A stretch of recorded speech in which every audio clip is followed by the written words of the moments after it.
All right. Welcome back into the podcast. I am your host, Jake Massucci, and I'm excited to talk about the NBA Finals. We're finally here. We've been talking about it forever. My picks with Drew were completely wrong. It was horrible. It was so bad. And I'm happy today to be joined by my brother, AJ Massucci. We've been talking about getting on the podcast together for a long time, and I'm really excited to have you here, man. Hey, I'm just excited to be here. We've been talking about this forever. My first episode, not to spoil it in the future, was going to be the NBA draft. Yes. A little preview and then probably a little post-draft information as well, but I'm just excited to be here, man. Yeah, no, I mean, I was excited to be able to do this, and we've been talking about the NBA Finals for a long time, and we just wanted to get it on the podcast, give everybody a little taste of the Massucci family and how they talk about sports all the time. I mean, this is kind of where the podcasting idea came into play, talking with you and Anthony about sports, and I'm excited to do this, man. It's like 90% of our conversations are sports related. So pretty much it's right every up our day. alley. It's awesome. It's awesome. So I'm excited for this. Before we get to the NBA Finals, we had a great game last night. Unbelievable game between Miami and Boston. I mean, maybe not unbelievable game 7 like what we wanted, but we saw a great series nonetheless. The almost 3-0 comeback, which would have been crazy.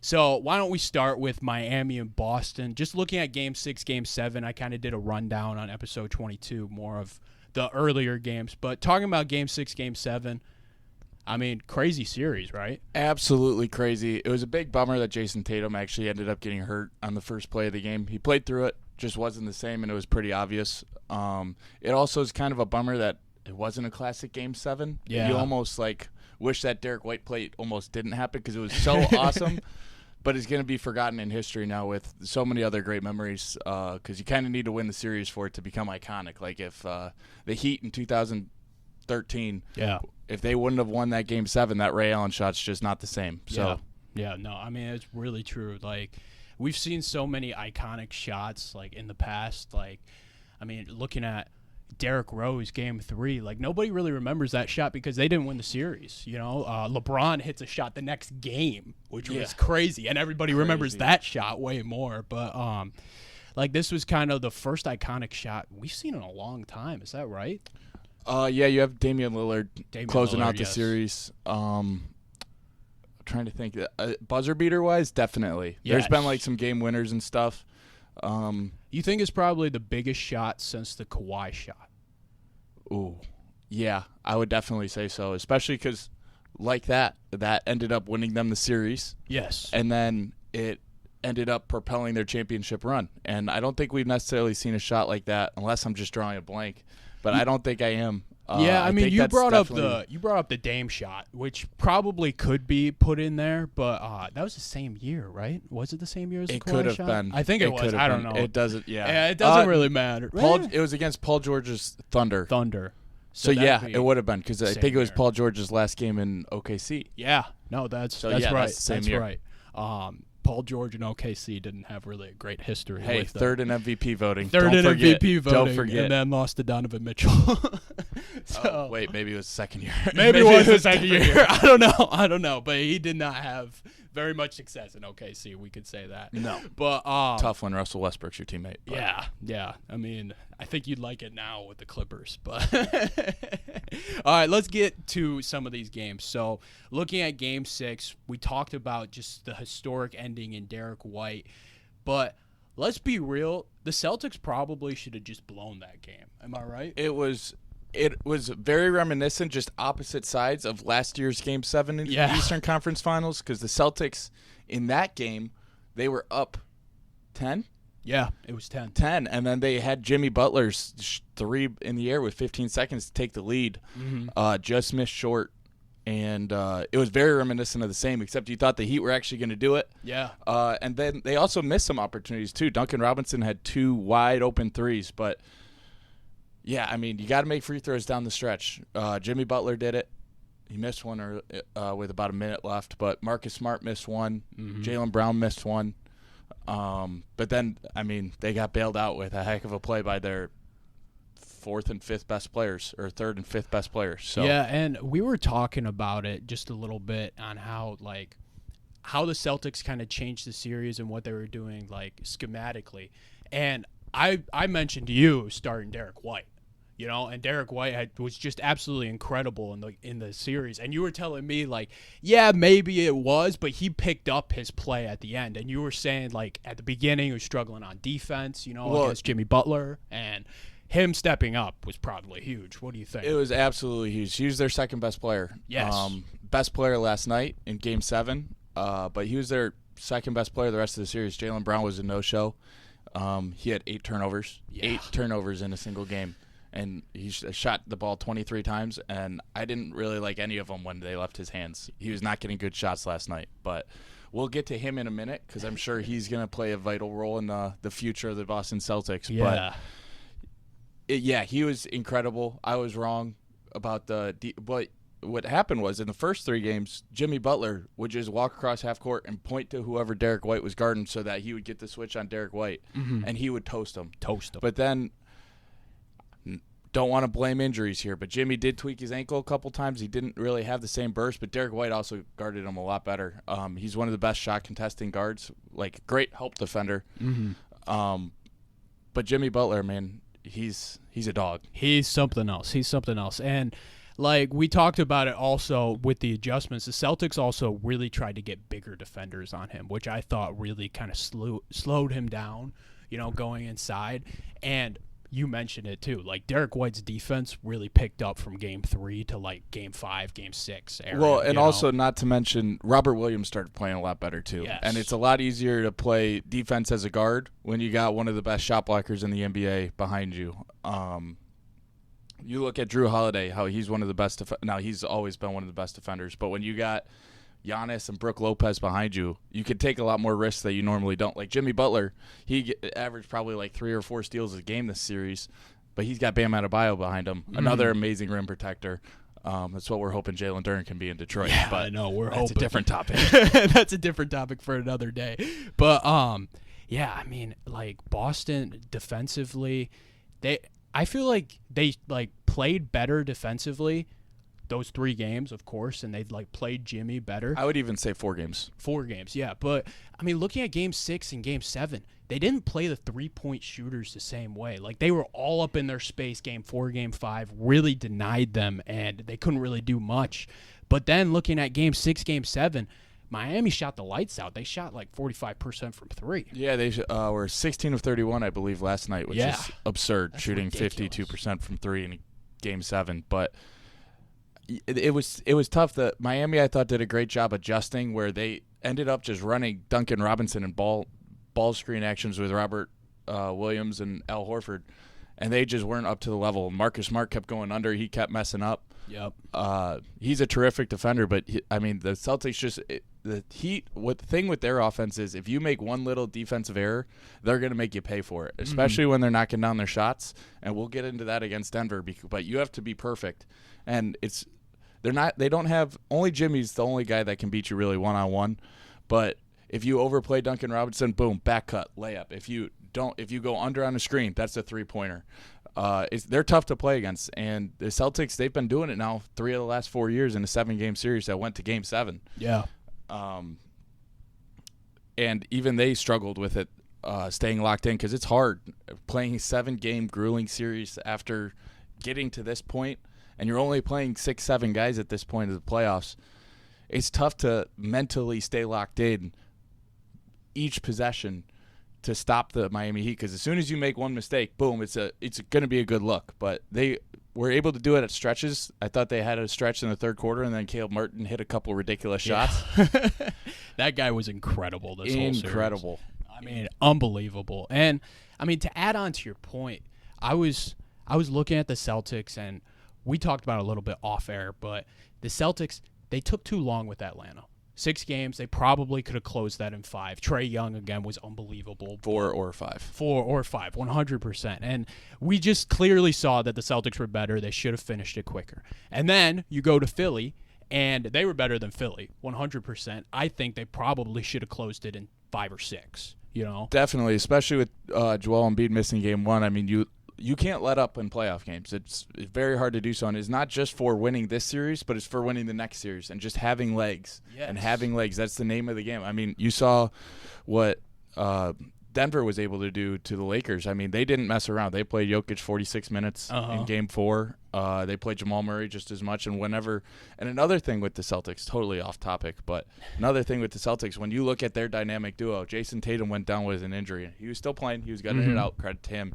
But his number 2 guy, Jaylen Brown, did not step up. When Jokic was in Game 1 and Game 2 of that Western Conference series, Jokic was a little gassed in the fourth quarter. I mean, he was dealing with Anthony Davis and Rui and LeBron James all game. That's tough. That's really and he was tough. doing a great job with it, but he was gassed in the fourth quarter, and Jamal Murray and Michael Porter just went crazy in those 2 games, and they were able to steal 2. Well, not steal 2, but they were able to win and close them out in games where it almost looked like the Lakers should have won. Yeah, I mean, and that just shows you that even the best players in the NBA, they need help, and that's to me what's so impressive about, seeing the LeBron runs and stuff, because you didn't see that a lot from some of his players and, how he would just will them to the finals, and even this Jimmy Butler run now, he can rely on a guy like Caleb Martin to hit his shots, to hit those pull-ups, or Gabe Vincent to hit these step-back crazy shots that you're like, wait, why is he shooting that? But it goes in, The thing with the Heat, too, is it's not just Caleb Martin or Gabe Vincent. Sometimes you'll get a Kyle Lowry game. Sometimes Duncan Robinson will come in and have 30 points. Sometimes Max Strus will score 31 points in a play-in game that when they were down 4 in the fourth quarter against the Chicago Bulls. It feels like years ago. I know. Different team. But they have just these different guys that could get hot and stay hot and really win you a game. And, I mean, I thought the Celtics did too. The Miami guys were just better this series, and that's what makes for some pretty awesome basketball. Yeah, I mean, the Celtics, they just seemed, right after Tatum twisted his ankle, they just seemed out of it. They were like, oh, gosh, there's no way we can win this game anymore. And you saw it from everyone. Some people were playing well. We looked at Derek White. He was playing well. I think Robert Williams played a solid game, but he was actually puking in the locker room during the game. So it's like, how is he supposed to play more than 17 minutes if you're Joe Mazzulla, I thought Rob Williams, not to interrupt you there, but Rob Williams I thought was awesome on offense. He was getting so many offensive rebounds in that first quarter and that even the second quarter. But he just didn't have it quite on defense the way he did last year and at moments of this series. He had a couple of big blocks.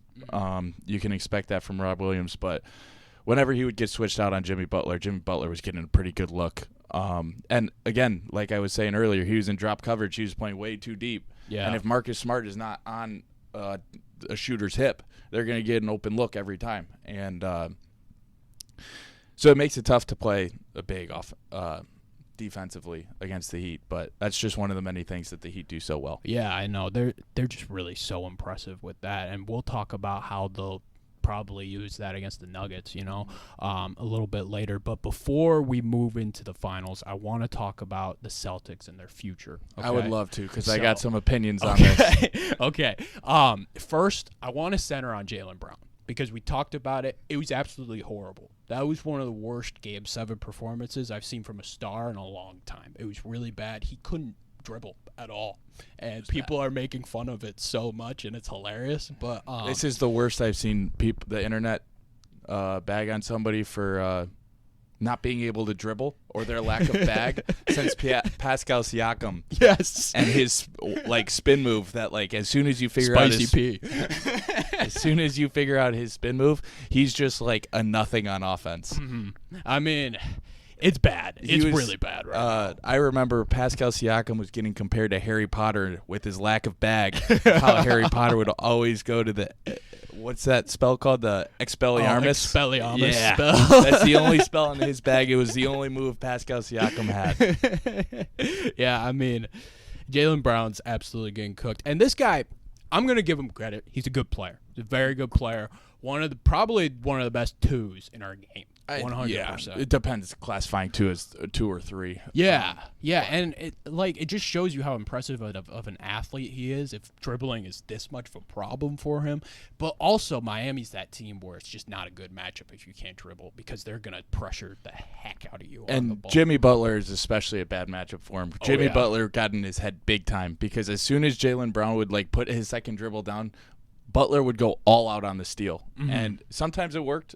Well, a lot of times it worked, and then it's a pick six and a dunk on the other end. Other times it didn't work, but he knew that more chances are the math would add up. Where if I go for it, if I get it once, he's going to be thinking about it the rest of the game. And then it even got into his head so bad that you started seeing him not even try to drive and pull up for deep threes when they really needed him to come to life. Yeah, and even what you were saying earlier, Jimmy Butler knows he has Bam on the backside too, so Bam can just swat him at the rim, and his rim protection in that game, it was very good. I didn't think he had the best offensive performance. It was so bad. But it was so bad. But defensively, this guy was all over Boston inside, and we talked about it. Boston in the first half was grabbing every single offensive rebound. They were all over it, which was kind of keeping them in the game.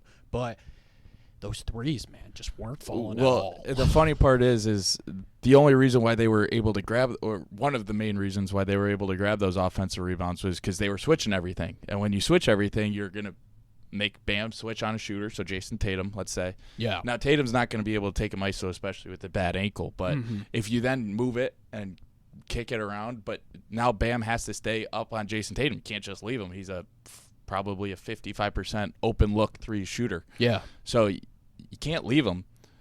Now all of a sudden you get a different shot, and now your best defensive rebounder is not on the glass. That makes a big difference. That's why you're able to get all those offensive rebounds. And then, but they were able to adjust in the second half, and they were able to put their foot down, not let Boston really have much life at all. Yeah, I mean, that second half, Miami just went into a different mode. Jimmy Butler was hitting all of his mid-range shots. Caleb Martin was on fire, and Duncan Robinson moving all over the place with back cuts like we talked about. Boston really just couldn't do anything. And, I mean, I mentioned it in Game 3. I talked about it on the podcast. It kind of looked like Boston just gave up in this game, too, because it wasn't looking good. They weren't there, and, they just kind of fell apart. Yeah, no, definitely. I thought they made a good push at the end of the third, and then Caleb Martin went on a self-o 5-0 run to end the third quarter, and I thought that was the game. Yeah. I literally came down after that moment and played some FIFA. Didn't go so well, but that's when I knew it was over, especially after it was tough for Boston. But let's talk about a little bit what they're going to do next year. Yeah, no, we were going to get into that, and then we got all into the game, which is absolutely fine. So, Jaylen Brown, okay? We were just talking about how he didn't play well there. But has an extension coming up. I believe 5 years, $263, I believe. Yeah, that's what it was. So, if you're Boston, do you do the extension? Do you trade him? What do you do? So, the problem with this, generally, yes, you do the extension. You pay the tax, fine. Now with this new CBA, there's this new, everybody's calling it the second apron, basically a hard cap because there's all these restrictions. You can't sign players for anything. You don't get a mini mid-level, so a taxpayer mid-level. You don't get to sign buyout guys. So it's really just hard to fill out the rest of your roster. Okay. Now, Jaylen Brown still has 1 more year on his contract. Pretty cheap. I think you just sign it to him. Give it to him. You pay the tax, and because you're a championship contender. Yeah. I saw a stat today, I believe it was 1991, when they lost to the Pistons, the Chicago Bulls. Jordan was 26. That was 90. Yeah, 90. Because but Jordan won 89, 90. Yeah. Jordan was 26. Okay. Pippen was 24. Yep. Jason Tatum is 25. Jaylen Brown's 26. Yeah. They've already been through these wars. This is when they start winning. When's the last time? I can't remember the last time a best player on a championship team was younger than 26 years old. It's very true. The youngest guy is LeBron, Giannis. I mean, it was probably Magic. You could argue that was 50 years ago. Yeah, it was a long time ago. Yeah, it was a different sport. Even that year, though, Kareem was the best player the whole year, and Kareem was older than that. Oh yeah, yeah. It's so I think you keep this together. You pay the second apron. You take the penalties down the road because the whole point of the NBA, people forget this. is to win a championship. Yeah. To win a championship is the whole point. And if you lose Jaylen Brown, you're not getting equal value for Jaylen Brown. That's not how trades work in the NBA. If you do, then guess what? You're going to be paying the second apron. You have the team around him. You go for it. You go for it. If it doesn't, and then if you sign him and he does bad again next year, well, guess what? People are still going to want him because it's hard to find wings that are 26, 27, 28 years old that can score 25 points a game and are elite on defense when they're really locked in. Yeah. Even if they can't dribble. And, yeah, I mean, I was going to speak on the can't dribble part, but that's something that can be worked on, and like you just said it, they're 25, 26 years old. It's hard to think that these guys aren't going to improve and get better.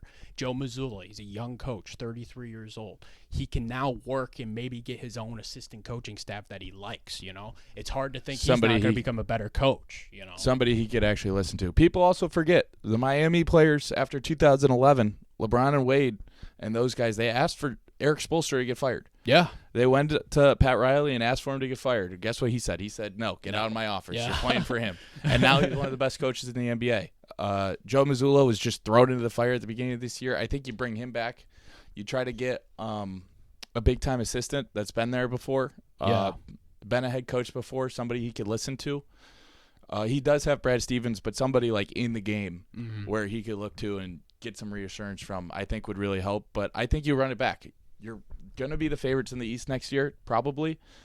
Them and the Bucks will be in the favorites, I would assume. Yeah, assuming probably. James Harden leaves. Probably, and you'd throw Miami there too, just because of this run. But I mean, but they have a big offseason. Exactly. But they got an NBA Finals focus. Yeah, they got an NBA Finals to focus on. But I mean, I agree with you 100% on the Mazzulla take. I was a little harsh on him going into the playoffs. I didn't like how he coached, and I thought he was just slow to things, and there was a lot of stuff that I was hearing that he wasn't even coaching the team and stuff, and a lot of Bill Simmons stuff that I probably shouldn't have been listening to. Propaganda. Propaganda. But to be honest, he impressed me a lot, especially this series, because I thought they were dead in the water. And he threw out some stuff that worked. And same with Philly series. He threw out some stuff that worked. It maybe took him a long time, but he's a young guy. He's going to figure it out. This is just giving him reps and getting him better. So I think Mazzulla, 100%, you bring him back. Jaylen Brown, I think you should bring him back. For me with Brown and Tatum, it's just hard for me to see them. It's hard for me to imagine how they can get better because we've seen them in the playoffs for so long.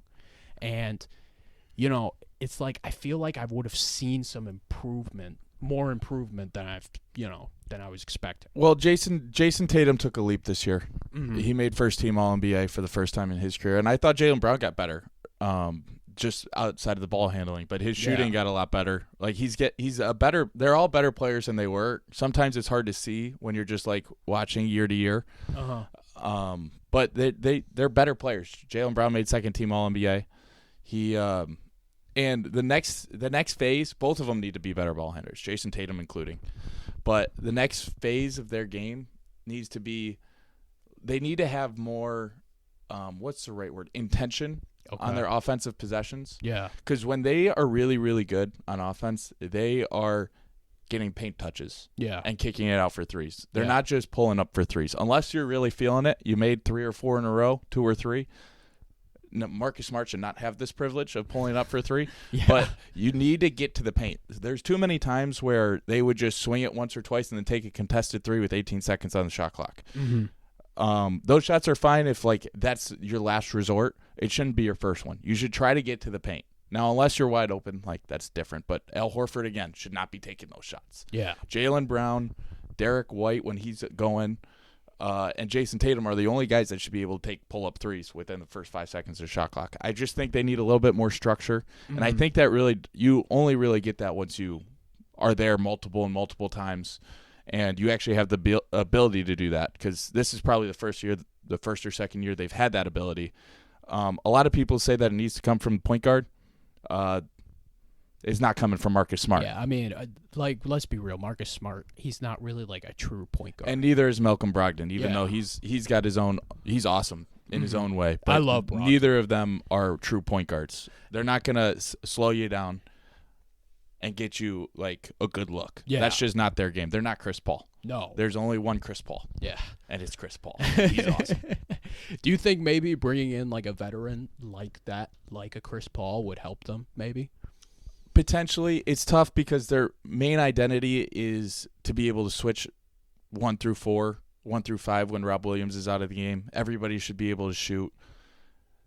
Those type of players that are point guards that can do that, they cost $40 million because there's no point guard in the NBA that can do that right now. Mm-hmm.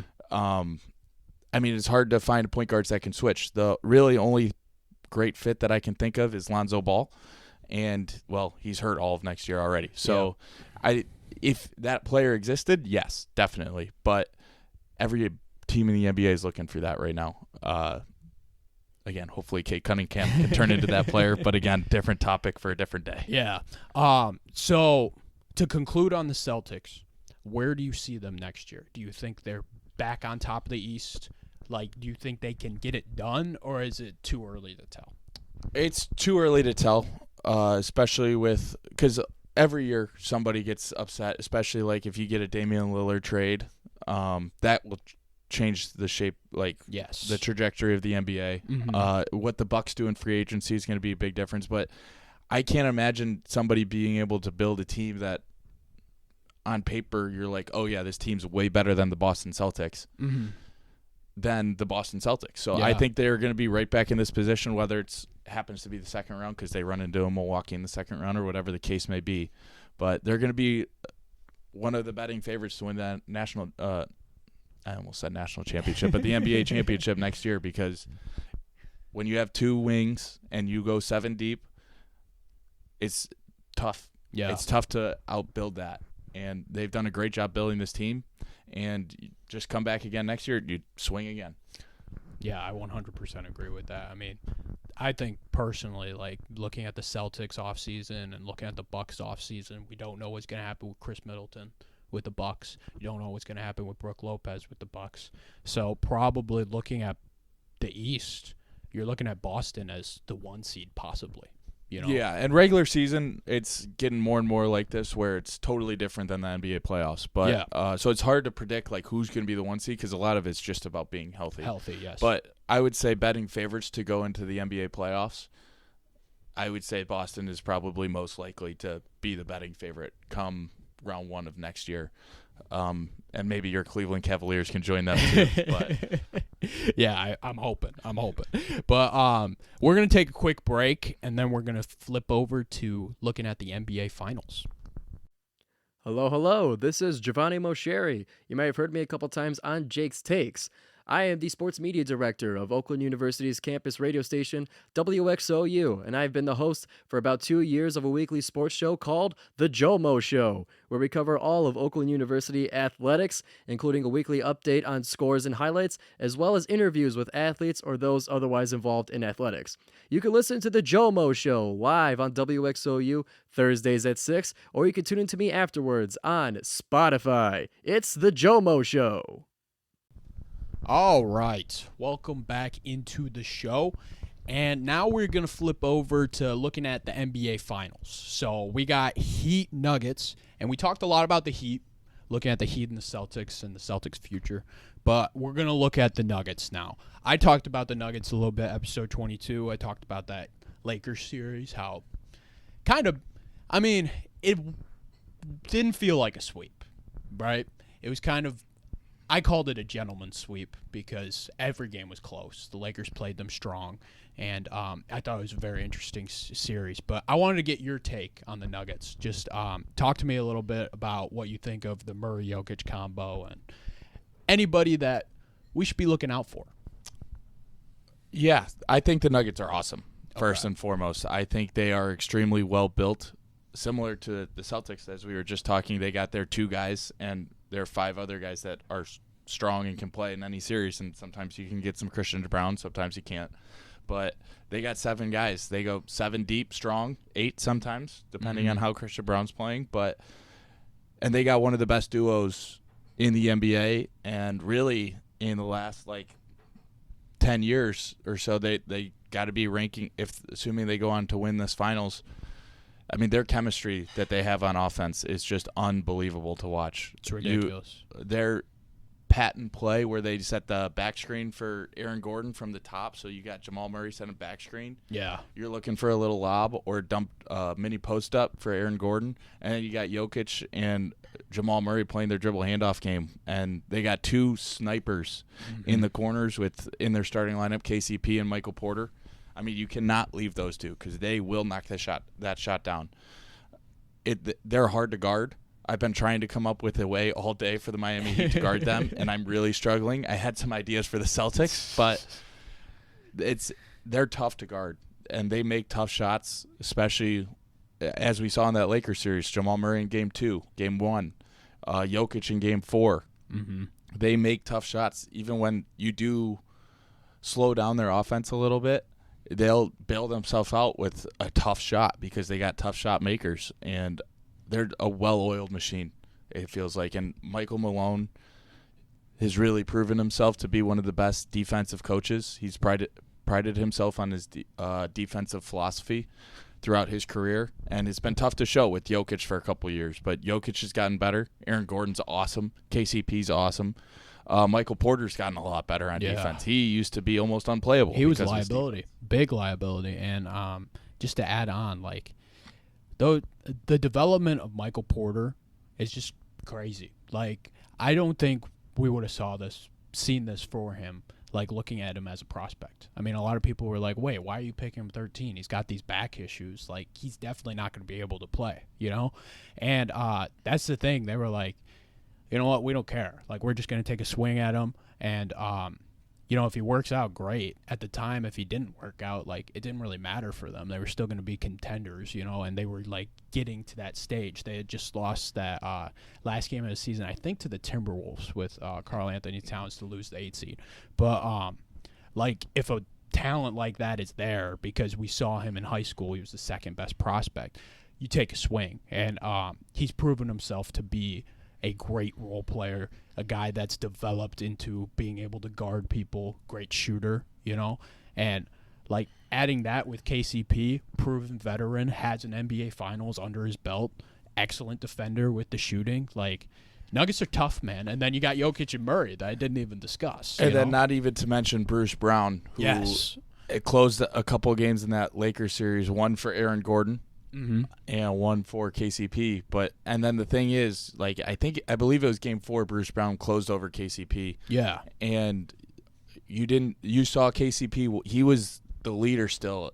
Like, every time out, he was the first one on the floor, giving everybody a high five. That's a rare thing because NBA players they all got an ego, big one, a big one. And when you see your fifth starter or your sixth, and Bruce Brown did the same thing when he wasn't closing. He was handshaking everybody, giving high fives. That's a rare thing in an NBA locker room, and I think it's a huge credit to the Nuggets front office, the Nuggets coaching staff, the culture that they've developed. Everybody talks about Heat culture, but the Nuggets got a heck of a culture on their own too, because when you're expecting to close and you don't close, generally you'll see people pout. Yeah. And that's not a thing with this team. They're all rooting for one another. They're talking all the time. All the time somebody has something to say to somebody, and it all seems to be positive. Yeah. I mean, talking about the culture, I wanted to give a shout-out. Mike Malone, former Oakland assistant basketball coach. Hey, congrats on your first ring. Jamal Cain? Yeah, Jamal Cain or Mike Malone. I mean, we'll take it, right? But funny stat about that, actually, is Kendrick Nunn, when he was a rookie, they made the finals. I believe Kay Felder, when he was a rookie, Cleveland made the finals with LeBron. Yeah. And then I think it's either Keith Benson or someone else made the finals too in their rookie year from Oakland. But so draft Oakland players. Yeah, so draft Oakland players, and maybe you'll make the NBA Finals.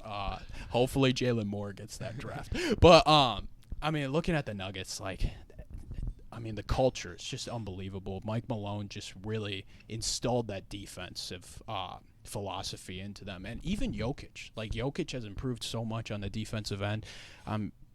We talked about it a little off air, but the shape he's gotten himself into, like, it's so much better because, you're seeing it in these playoffs. Like, he'll grab a rebound and just start the fast break, like, immediately. And you see the shooters just go to the corners, and it's so hard to stop, you know? It's very tough to stop. He's a point guard in a center's body, but it's amazing to see the difference between him and Embiid. Yes. And it's one of the big differences between them, along with the health. But he runs the floor on offense and on defense. He'll run it on offense when he even doesn't have the ball. He's the first one down there because he's thinking, oh, I can get a quick duck in and get a quick layup on a little guy because their big's way behind us. And it's tough to guard because not every center. When you're 7 feet tall, you're not meant to play the game of basketball. I mean, you're forced to. You're forced to by That's everybody. very true. But your body's not supposed to, like, you can't, the wear and tear it takes on your body to play a 48-minute game of basketball and play hard for all 48 minutes or however long you're out there, 44. It's truly impressive, and he is a heck of a player. And he is, if you are an NBA casual fan or not even an NBA fan, you have to tune in for a game to watch Nikola Jokic because he does not look like a basketball player. He does not look like a two-time MVP. He does not look like top 3, debatably number 1 player in the world, number 1 right now for sure. Probably, yeah. But man, he is something special, man. His touch, he does so many things. We could rave about him forever. But it's truly remarkable to watch him play basketball. It really is. And, like, his play is just so infectious for everybody else because you're seeing, like, a guy like Aaron Gordon. He's making, like, great back cuts, and he's even making great passes just because of how infectious Jokic's energy and his ball movement is. And we've never seen, really, this type of selfless superstar, you know, where it's I succeed as my teammates succeed, really, because he creates the plays for another guy, and then we can't double him anymore because he keeps making these plays. But no, then he'll just take you one-on-one, and you can't stop him. You know, it's just flat out incredible, and I feel like it just makes everybody's life so much easier. And like we're seeing it with Jamal Murray because he's just been sensational, especially that Western Conference Finals. Oh my gosh, it was incredible watching him. 30 points a game on 50, 40, 90 shooting splits is insane. But especially in the Western Conference Finals against the number 1 defense in the NBA. Mm-hmm. But I mentioned something I've been thinking about is my favorite type of player is the pure point guard, where you're not a score-first point guard, you're a pass-first point guard, but you also have to be able to score good enough so that your passing lanes are open. Like that's what Rondo is one, a pass like a Chris point. Paul type. Yes, he's one of my favorite players, but it's almost the closest thing to it is Nikola Jokic. Yeah, It's very true. But he's just 7 feet, 300 pounds. But it's sort of that. He's like a ton of fun to watch, but it's also infectious of when you're a role player and you know, like, if I cut hard, I'm going to get the ball. It makes it a lot easier to cut hard. Yeah. It makes it a lot easier. And Jokic is truly a special talent. And it makes it a lot easier to run the floor, too. If I run hard, I'm going to get the ball and I'm going to get to shoot, because that's the fun part of basketball is getting able to shoot. You're going to do it because I'm going to get to shoot, and I score points, I get paid. I mean, this is probably the most effective Bruce Brown has been on offense, probably in his NBA career. And it's because of the gravity that Jokic is giving him, and he's always been a great cutter. But just with this teammate, a guy that is always looking for the cutters, it just makes it so much easier. It does make it easier. I don't want to shortchange Bruce Brown, though, because he has gotten a lot better as a shooter. He's up to, I believe, 40% on low volume. But he is a 40% three-point shooter now, which when he was in Detroit, when we traded him for a second-round pick for nothing, that was ridiculous. ridiculous. The worst, horrible trade, but there's a couple guys on the Nuggets from Detroit. Reggie Jackson, too. And KCP. Yep, and KCP. Back in our prime. Back in our prime. This team would have been epic, but continue. Yeah, Andre Drummond just wasn't Jokic. No. If Andre Drummond was Jokic, we'd be in the NBA. We'd be having a little bit of a different discussion right now. But where were we? Oh, Bruce Brown. Bruce Brown. He is awesome. I love watching Bruce Brown play. I want the Pistons to go sign him this offseason, max him out. I don't care. But he brings a lot of energy. He always plays hard. You know what you're getting from Bruce Brown. He's a smart player. Because he's a 6'4" guard that can't shoot. Those guys don't work in the NBA. Yeah. But he was able to make it work because he's a good passer in his own right. He is a great cutter. He was willing to be a screener back in Brooklyn when they had the big three. The best big three that never actually played. Yeah. But I mean, they're sensational, man. I'm just excited to watch them play against Eric Spoelstra, who's a mad genius in and of himself. Yeah, no, it'll definitely be interesting to see how Miami plays them, and that's kind of what we'll get into. Let's start with how Miami can attack Denver on the offensive end. Let's just start with that. I mean, normally how people think of going against Denver would be attack Jokic off the screen and roll, right?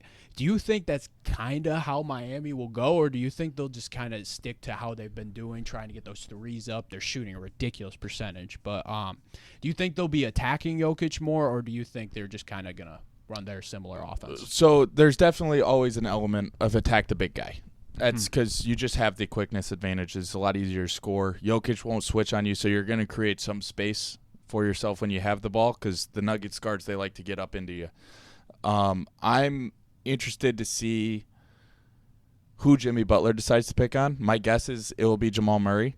The Nuggets should not allow that switch to happen. Yeah. Jimmy Butler, for the first 3 games of the series, just cooked Derek White, who's an All-NBA defensive guard, caliber of guard. I don't know if he actually made it or not, and he did that just because he's got 3 inches on him. Now, Jamal Murray's much worse defender, and he's also still got 3 inches less than Jimmy Butler does. So Jimmy Butler should be able to toast him. If I'm Jimmy Butler has the ball, that's who I'm going after, is whoever Jamal Murray's guarding. You set a go screen with one of your guards where you tap them on the side and run, because then sometimes they think you're going to switch, sometimes they don't. It's really tough action to guard. But if I'm like a Gabe Vincent, or I'm a Duncan Robinson or Max Strus or Caleb Martin or Kelly Lowry, I'm attacking Jokic. Yeah. Because just like the Celtics, I mean, Jokic is going to have to get up to the level of the screen, which basically you're putting 2 on the ball. You're going to hit Bam on the short roll, and then you're playing 5-on-3. That's the ideal matchup. Now, you can't you got to make sure you're Bam setting a good screen, because you want to force those guards to go over, or if they go under, great, I'm just going to pull up for 3. Yeah. But you're forcing them to go over, and then you're attacking and you're playing out of that, because then you're creating a 5-on-4 for a brief instant.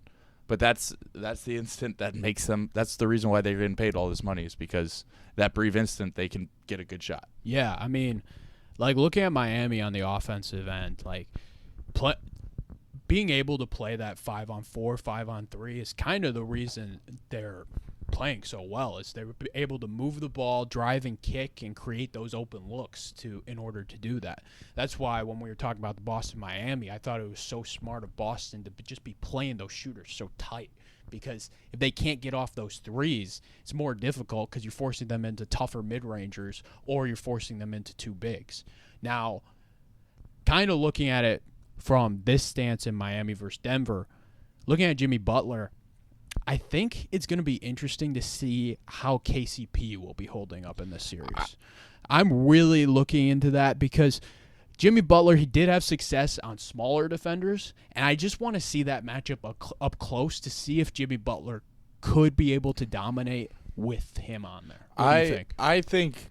I think that they're going to put Aaron Gordon on him. Okay. Because the bigger body worked. Yeah. The bigger body worked. You got to go to the bigger body, especially to start now when Aaron Gordon inevitably falls for some of Jimmy Butler pump fakes. Yeah. Which will happen. Yeah, it's definitely going to happen. And he gets 2 quick fouls or 3 quick fouls, and you got to put KCP or Bruce Brown on him. Then I'm very curious. That's when I think Jimmy Butler is going to get off, because I think Aaron Gordon will be able to do a pretty solid job, because you can't post up. He won't be able to post up Aaron Gordon. Yeah. If he does, then you're going to have to start considering sending doubles and whatnot. But I think you start Aaron Gordon on him, and you let KCP chase one of those shooters, because he's a little quicker, and he's a great off-ball defender as well. And, I mean, really, if you're the Heat, you got to, like we were saying with Boston, where you just keep running these actions. All it takes is 1 split second where they make a little mistake. They go under a screen when you should go over. Yeah. Or you miscommunicate what should be a switch, and you think it's just a hedge.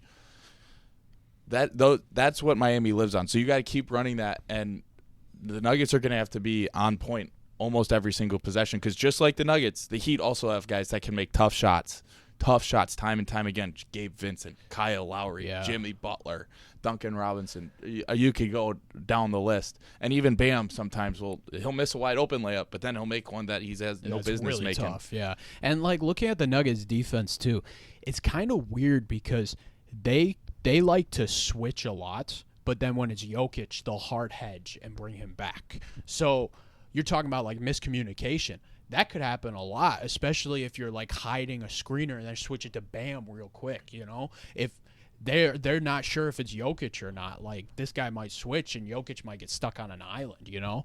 I feel like it's going to be really interesting to see, and I like how you said with Jimmy it would be attack, who did you say? Jamal Murray, yeah, and then everybody else Jokic because it drains your two best offensive superstars as well. And that's just a side benefit from attacking those two is they're going to get tired on offense. And and also, I mean, we can talk all the X's and O's and how, you got to switch this should be the matchup.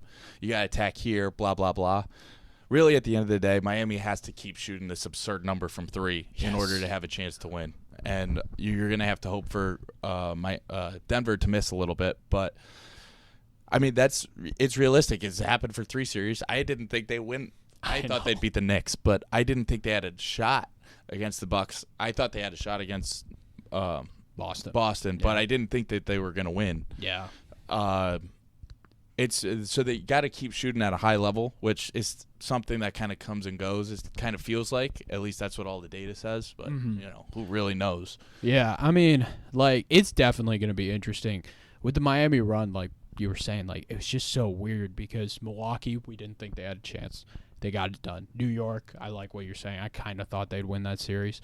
Again, I was super high on Cleveland, so I was just so mad when Cleveland didn't win that series because I thought it would have been okay, but it probably wouldn't have been. Got to have more than 2 offensive players. Yes, very true. Very true. And then looking at the conference finals, like I was just like with Boston, the Philly series just confused me because I was like, wait, they should have handled this way quicker. Same as the Atlanta series. They should have handled it way quicker. The East was just weird to me. And that leads into my next question, which is with the Miami zone. Okay? Yes. I wanted to talk about this a little bit. And it's just a theory I had. But looking at the teams in the East and the teams in the West, I feel like if you put Miami in the West, they can't do this. Like, at all. They can't make the finals. And that's because in the West, you have higher IQ players that would destroy a zone, like a LeBron James, a Nikola Jokic, people of that nature that can kill a zone. And then if you look at the East, you got stars, while they're really good, they're not known for their passing, they're not known for their IQ, I feel like the Celtics would have been great if they had Tatum in the middle or Jaylen Brown in the middle a lot more than they did. Well, they went to Tatum in the middle, and then he just shot it off the backboard, and it wasn't even close. That was also with the ankle injury, too. So, like, I mean, I don't know, because the only person I saw that had any success with the zone was Jalen Brunson. That's it. That's the only person I saw that had success. Giannis, really not known for his passing too much. Drew Holiday kind of struggled with it a little bit, and that's more the Heat, showing the pressure. But how do you think the Nuggets are going to attack it, and do you agree with my statement there? I do, but I also don't. Okay. I think it would work against – because the Heat, they ran more zone than any team in NBA history did this year during the regular season. So this was 19% of the time, which is an absurd number. This is clearly something that they worked on. Their practice at it. So they're also better than it at the zone than just your average team. Mm-hmm. And they also run like different variations of the zone where they have like different guys, different places, different coverages, and you have Bam protecting the middle. Yeah. That's tough. Like, it's tough to beat. You really, at the end of the day, you really just got to make shots. You can have like a couple actions you run against it, but what that was able to do is it was able to just like it just pauses you for a couple seconds, and especially when they would press off of it and then go back to zone, you're not starting your offense till like 15 seconds are left on the shot clock. If you pause for like 2 seconds, that's just playing into the Heat's hands. Uh-huh. And I think it will happen against. I think the Nuggets. It really just comes down to if they hit their shots or not. Yeah. And Jokic will definitely get better looks than the Celtics did, in my opinion. But the Celtics, I also thought, got good looks most of the time. They just didn't fall. Mm-hmm. They did a pretty bad job of getting into the paint. I think the Nuggets will do better with that. But I think Miami needs it to work. Yeah. Because they need to be able to play a Duncan Robinson. They need to play some of their smaller defenders who might not be able to stay on the court otherwise in man because the Nuggets would just expose them for being bad defenders. Yeah. But they need them on offense in order to survive this series. I think Duncan Robinson's going to have to be able to play unless Max Strus just starts going off, which is totally possible. It's Miami. It could. But I think at times it'll work, at times it won't. But I think Spoelstra's got a good enough read. If it's not working in this particular series, he's not just going to keep sticking with it and be like, this is who we are. Yeah. Because he runs man 81% of the time. It's still majority. And I think Spoelstra's I trust Spoelstra enough to be because you look at Syracuse, for example, right? Yeah. Different college basketball, different sport than the NBA. But no matter what, Jim Boeheim's not getting out of his zone defense. Never. And this is not one of those situations. He's not dying. He's not living and dying with it. If it's a wrinkle, if it works, great. Yeah. If it doesn't, all right, we'll just go to our man, which I still feel pretty confident in. We'll just play Max Strus or more Cody Martin or Haywood Highsmith maybe, or who knows, maybe even Jamal Cain can get in. But I don't know if he's eligible, which kind of sucks. But he's on that two-way contract, and I don't think those guys can play in the playoffs. I wish. But I could see some Highsmith in the series. I could see him a lot, just to give another body. I feel like Kevin Love and Cody Zeller are going to be bigger in this series because they're going to need those bodies. And chances are, if we transition to Miami in man defense against the Nuggets half-court offense, a look that they can give that the Lakers, it didn't work, but it worked better than anything else, was putting LeBron on Jokic. Yep. And Anthony Davis behind him. Now, you could do something. One of the benefits of it is that you have the rim protector behind, and bam. Yeah. At the rim. So, you're still cutting off the rim. You're making it hard to live at the rim. You're not guarding Aaron Gordon because now if he starts making threes, then you got to readjust. But the difference, or maybe what you do is you probably put Bam still on Jokic because then you're able to switch, and then you put Butler for stretches. Yeah. At the core stretches. This is just an idea that I had literally just right now. But you put Butler on Murray. Mm-hmm. This is end of game, big stretch, whatever the case may be. But put Butler on Murray, Bam on Jokic, because then you're able to switch that. Yeah. And now Kevin Love's going to have to be able to play for this strategy to still work. Because if you put Butler on Jokic, you still need somebody behind Butler to protect the rim there. I think Bam will be able to hold up all right. He'll get shot over a couple times. That's okay. Yeah. But it's just – but Jimmy Butler cannot do that because you need him to be an engine on offense. Mm-hmm. And you need him on offense more than you do on defense. Yes. And for majority of the game, you try to send Gabe Vincent chasing around. That takes a lot of miles. You also could do some Caleb Martin. Maybe Caleb Martin might be able to switch on Jokic for some possessions. Not every possession. I think he'll be able to hold sometimes. And, you might even try a Highsmith on him at times. There'll be times where I can see everybody going after him. I can see Strus on him at times, but it's going to be difficult if you don't have a Kevin Love or a Cody Zeller step up. They're definitely going to need to be there. I'm a little down on Highsmith this series just because I believe that the Nuggets, the Lakers couldn't play Jared Vanderbilt last series because of his lack of shooting. And because they played 2 non-shooters at the time. Yeah. And Miami's always going to be playing Bam for 44 of the 48 minutes. So I just think that they're not going to be able to get away with playing 2 non – and Jared Vanderbilt's a lot better than Haywood Highsmith. Yes. So if he can't play this series and he can't last, I don't think Haywood Smith would either. But that's why I'm a little bit more of a proponent of Kevin Love because you do still have to respect him from 3. You have to box him out on offense and defense. He's a great defensive rebounder. Yeah. And that's going to be huge going against Nikola Jokic. That's a big part of his game is offensive rebounds because he has the best hands in the world. He'll tip it to himself and then he'll just fling it up and throw all of a like sudden 4 it's in. shots up. I mean, it's crazy. It's So, crazy. I think this is actually a big Kevin Love series after it not being a Kevin Love series in the last one. And I do like the look of just throwing another body at Nikola Jokic. And if you're not switching those actions, then maybe you throw Kevin Love on Jokic for a couple possessions here and there and have Bam protect the basket, give him some rest. Yeah. They're going to have to do a great job of not guarding Aaron Gordon and forcing them to close with the Bruce Brown and go smaller, and then force and they have to dominate the glass. Mm-hmm. They have to dominate the glass. It's so hard to get a stop on the Denver Nuggets. You have to close out the possession by getting a defensive rebound. Otherwise, it might be a quick series. Yeah, no, adding on to that, and this kind of leads into basically Miami's keys to win, but really that they got to control the offensive glass too, I think, because Jokic is probably the best player I've ever seen at taking a defensive rebound and just making the fast break happen immediately. He was so good at that in the Phoenix series. He was excellent at, because Aiden would have to step up and guard him, so then there's no big inside and they would just hit Aaron Gordon and it's a layup.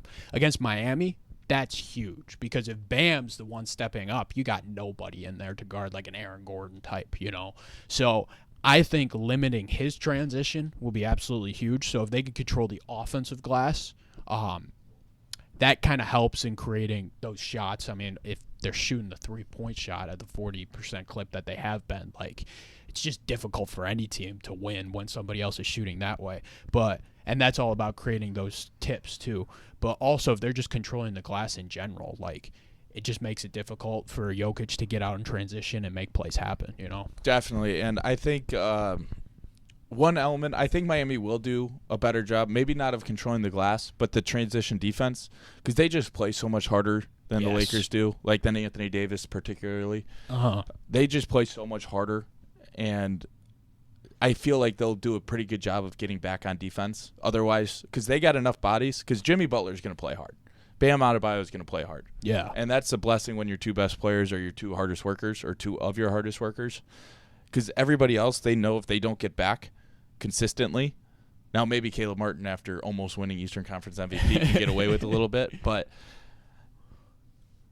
they just won't play. Yeah. Because they got 7-8 guys that they can play and trust. And going off of that, I totally forgot where I was going with that. That's all right. That's all right. I mean, that can shift us over right to the predictions. Okay. What do you think is going to happen? Do you think the Nuggets are just going to control this series? Do you think Miami has a chance? I mean, we've talked a lot in the Miami focus because Denver is the clear favorites. But I want to hear your opinion. What do you think is going to happen? So going into this, I thought I would say Nuggets in 5. Okay. Now, talking out loud some of the ideas that we had of Miami covering the Nuggets and vice versa, and how to attack them offensively and defensively, I think they actually have kind of a chance to make this go 6 or 7. I kind of do too. I swear, I came into this, I was like, Nuggets in 4 or 5. It's no question. I have no idea how the Heat are going to guard them, particularly. And they've just been shooting too well. It has to come down to earth at some point. Yes. But they were last regular season, so not this past one. Last regular season, they were the best 3-point shooting team in the league. Yes. That's a big reason why they're number 1. This year, for whatever reason during the regular season, They were horrible. They were 27. That's not great. That's a big drop-off. And this then all of a sudden, come playoffs, they turned back into the best 3-point shooting team, even better than they were last regular season. Yes. I think they have a chance to. I think they have a chance to get it to 6 or 7. If they get it to 7, you never know. Mm-hmm. But I think my official prediction would be Nuggets in 6, closing them out in Miami. If it gets to 7, though, you can it's a coin flip, because if Jimmy Butler has one of those games, Yeah. it's going to be a heck of a game. I know. But I also just want to see more basketball, so that also might be part of the reason of me predicting in 6. But I think the Nuggets are just so awesome, man. I have a hard time not seeing them control the series for the most part. I just kind of hope we get 3 or 4 pretty awesome games in it, because I also feel like the Nuggets are going to be able to blow them out once or twice. Yeah. I'm in 100% agreement. I was Nuggets in 6 before the pod, and we talked about it, and it kind of gave me some hope that it really could be Nuggets in 6, you know. I've just had a respect for Jimmy Butler ever since he won that first series because I did not think that was even possible. You know, it was flat out unbelievable, and these role players have just stepped up like crazy, like Caleb Martin, and we didn't even talk about it, but Tyler Hero could come back in this series. Like, we don't know. I think that might actually be a bad thing for him. I know. I think it's a bad thing. I don't think Tyler Hero is very good. Taking a little misdirection here, but if I'm the Heat, I trade Tyler Hero immediately this offseason. You got problems facing the tax. You trade Tyler Hero for like a lottery pick, and then all of a sudden your tax problems go away. You can sign Gabe Vincent. You can sign Caleb Martin. You can sign everybody else. Just get rid of him. He's the problem. As soon as he went out, they went on this run. That's all I'm going to say on Tyler Hero because he cannot play defense. That's fair. If he steps up in this series and plays, oh my gosh, the Nuggets are going to have a field day on offense. He's Michael Porter 3 years ago. I mean, I don't think Spoelstra's stupid enough to start him right away, though. He better not. He better not. But there's no way if he's available, he's not playing. You know, he'll play. They're paying minutes. him too much money. They're paying him too much money. If he costs him Game 3 and it's a 1-1 series, and because it said Game 3, right? Yeah. If he costs him Game 3 and he's really bad, Spoelstra should just not play him. Yes. It would take some balls by Spoelstra, but I just see it going really poorly and we've seen Spoelstra all playoffs. Like, he's willing to take those stuff. He's willing to do that. So I'm not too worried. Doing it for your $30 million player compared to a buyout player and Kevin Love's a little bit different. True. But especially because I also just want him to dress because I'm tired of looking at his outfits. So hopefully it just starts wearing the warm-up. But I'm excited for this series. I hope Tyler Hero suffers a minor setback so we actually see some awesome series. But I'm very, very excited for this series. This is what we've been waiting for forever. I know. Not quite what we expected. Yeah. But this is what we've been waiting for. Like, I'm so excited. There's just so many ways you can look at this series, and it's going to be so much fun, dude. I am so hyped. But I want to thank you for joining the podcast. First time, finally got you on the pod. This is episode 23. Jeez. So kind of going crazy. But I'd like to thank AJ Massucci, my brother, for joining the podcast. And I'm going to be back at you guys soon. Peace.